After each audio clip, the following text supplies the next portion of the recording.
Nahagis na ng mga otoridad ang lalaking nagtapon ng isang sakong basura sa dagat sa Barangay Pasil sa Cebu City.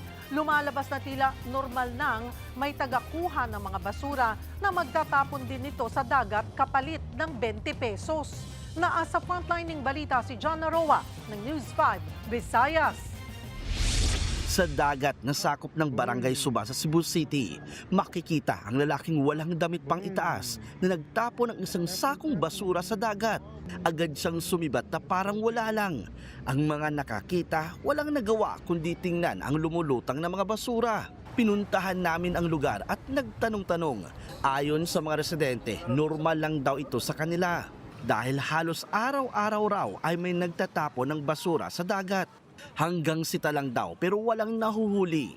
Matatandaang naging kontrobersyal ang lugar nang takpan ang tulay ng tarpaulin nang maging host ang Pilipinas ng ASEAN Summit.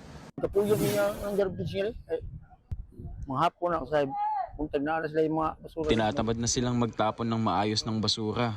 Pagsapit ng hapon, may naiipon silang mga basura at tinatapon nila ito sa dagat. May mga taong kumukuha ng basura dito kapalit ng 20 piso.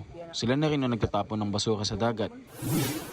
Ayon sa lokal na pamahalaan, katatapos lang din linisin ang dagat.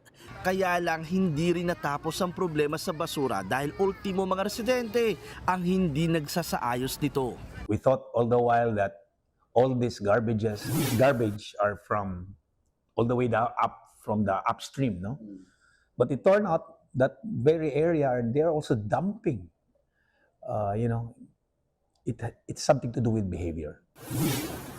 Pinahahanap na ngayon ang lalaking nakuha ng nagtapon ng sakong basura.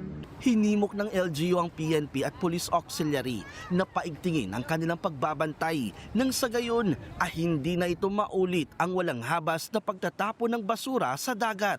Nagbabalita mula sa frontline, John Naroa, News 5, Visayas! Mga kapatid, Cheryl Hosing po. Maging maalam at may pakialam sa mga napapanahong issue at headlines. Mag-follow at mag-subscribe na sa social media pages ng News 5.